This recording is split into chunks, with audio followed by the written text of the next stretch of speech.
So I'm doing a research topic. And I'm covering the Food Safety Modernization Act, S510,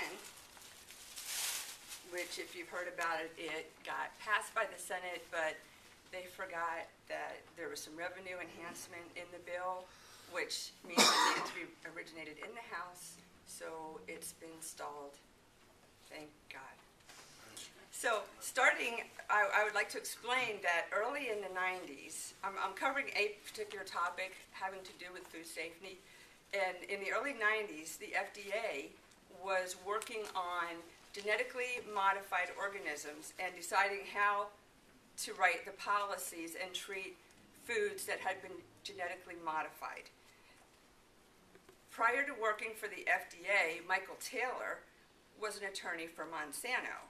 But early in the 90s, he was hired under the Clinton administration to be the policymaker for the FDA.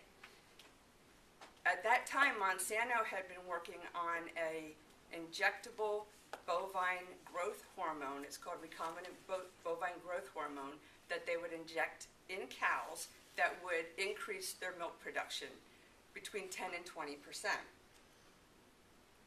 Michael Taylor decided that genetically modified food products are no different than the original natural product, and he allowed that to be marketed by Monsanto under the name of Prozac. So Monsanto started marketing and selling the product in late 93. Farmers started injecting this into their cows, hoping to produce the milk production and make more money. It turns out that the cows were being overworked. They were developing mastitis in their udders, infections, and the farmers had to give them antibiotic injections. So this resulted in pus being in your milk products. I originally found out about this in 1997 because, amazingly enough, there was a team here, a husband and wife team, that worked for Fox Channel 13, WTBT. It was Steve Wilson and Jane Aker. And they were covering this topic and had interviewed Monsanto and were going to do a whole series of stories on it.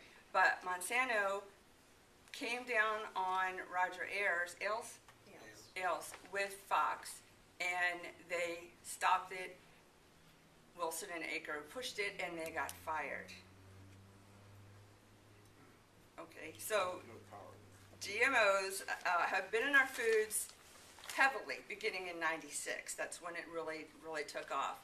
Over the next 9 years, multiple chronic illnesses increased from 7 to 13% in children specifically.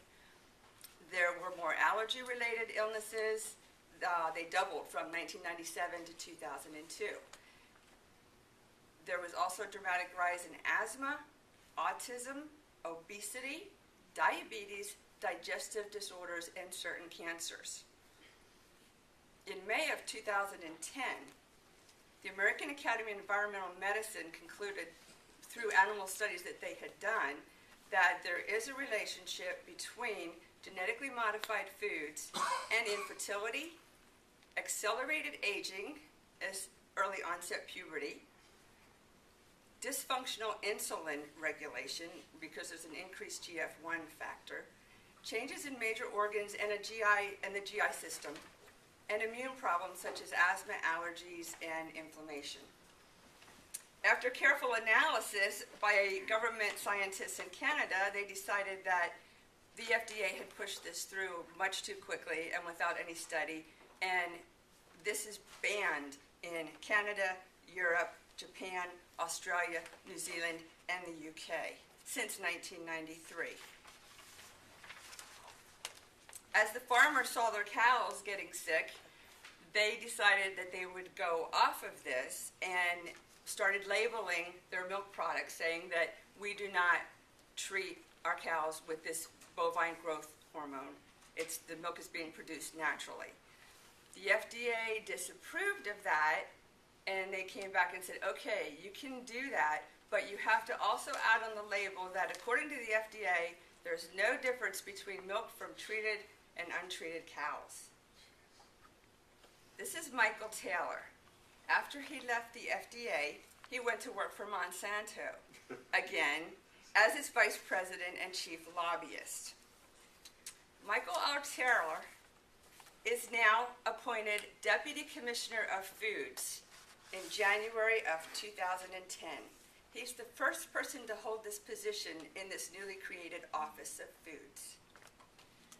So I would just like you to introduce to you Michael R. Taylor, Food Czar, Spooky Dude. Watch out for this guy. Watch out for the Food Safety Modernization Act. And as an aside, this gentleman is Tipper Gore's second cousin. Thank you.